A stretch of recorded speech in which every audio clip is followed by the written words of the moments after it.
Shalom and good day all, this is Tehillim29 back again for another indie comic review, and in this indie comic review I'll be covering Assassin's Apprentice, who also has Jody Houser on the title, and also Jeff Lemire's Little Monsters, being issue 12. I will now get things organised for the first one that will be reviewed. So to start us off, we'll be beginning with Assassin's Apprentice, to which we continue to follow the character of Fitz, who is the main character, or what he's presently being called, before he becomes a top assassin or to Assassin's Apprentice. So, does this cover in any way, shape, or form connect to something that is happening inside with the story? In some essence, yes, but overall, not completely. But I do enjoy the art for the cover, to which I give it a 7 out of 10. Now it's time to move into the internal art, to which we'll have a look around the beginning, middle, and of course the end, and what's also happening story-wise with the character.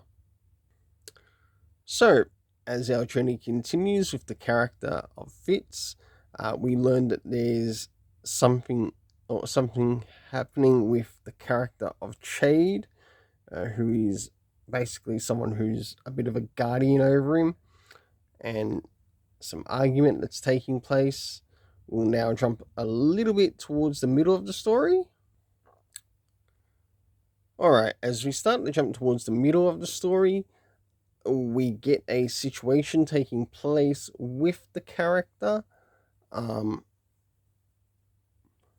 which they're sort of like put in a position to whether they kill a dog or not, and they make the decision to sort of like keep the dog alive instead of acting on the orders of what was given to them.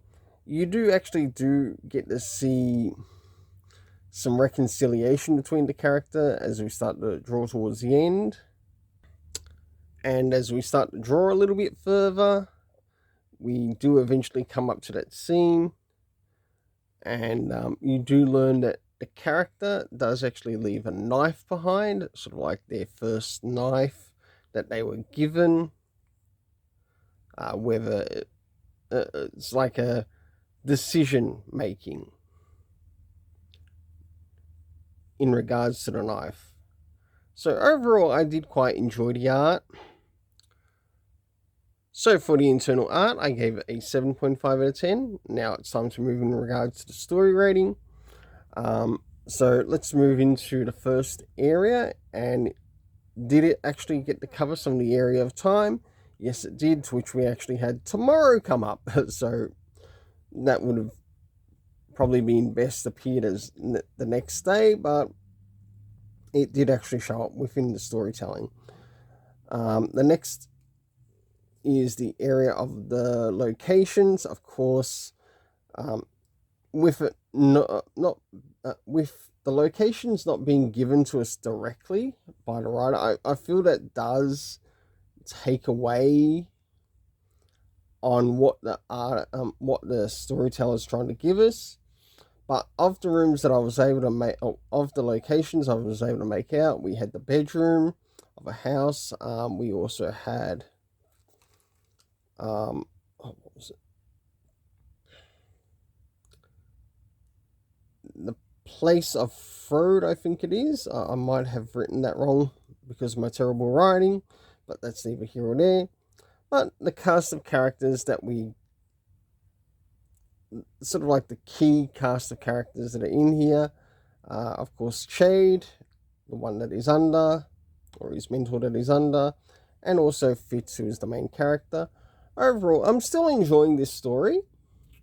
I do really wish that it would clean up a little bit more, but overall I'm giving it a 7.5 out of 10. Now it's time to move on to Little Monsters by Jeff Lemire. So now it's time to move on to Little Monsters in relation to one of Jeff Lemire's titles, and of course we have to cover, does the cover something or some things inside with the story, Sure enough, it does, to which I give it an 8 out of 10. So I think this is getting closer to some higher ratings that I've given some parts of this story. Now it's time to move into the internal art, as we'll have a look around the beginning, middle, and of course the end.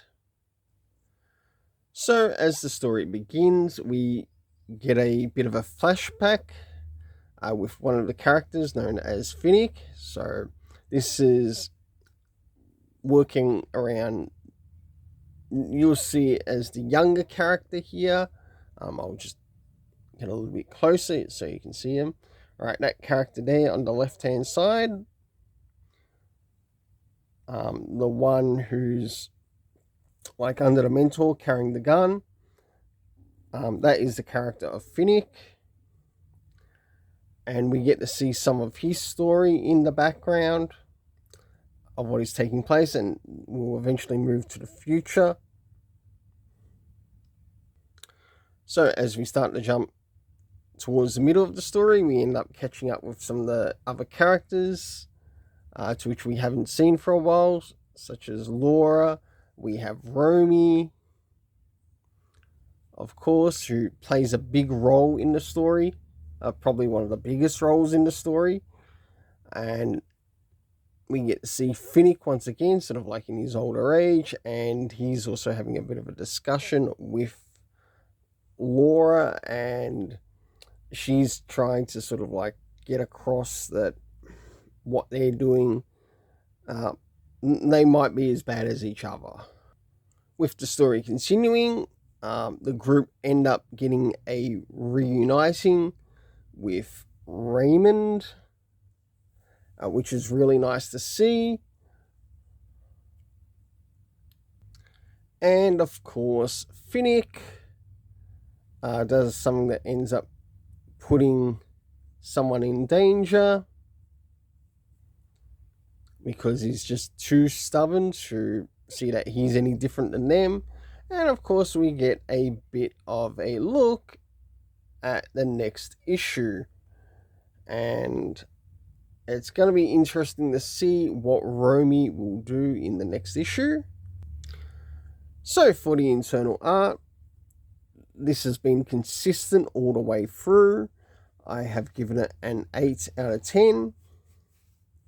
So from first issue to this issue.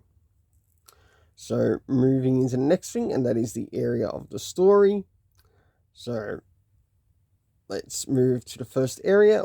How did it cover the area of time? First we had 40 years ago, and then it brought us to now, or the future, or what is the present time. With the locations, we sort of like were around some old buildings. We still don't know where this is all taking place. Even though I think some of the older issues indicated that it might actually be taking place in America, but we don't know whereabouts in America. Or the previous issues sort of indicated that it might be in America, but last but not least, the cast of characters consisting of Finnick, Billy, Romy, Raymond, who is now reunited, Bats, Vicky, Lucas, and last but not least, Laura. For the overall story rating, an 8 out of 10. I'm going to look forward to picking up the next volume of this series and see how this story goes once we move into the next section of the story, or if this story is starting to reach an end. So for the overall story rating, an 8 out of 10 from me, and until then, let's keep it colourful and have yourself an awesome day.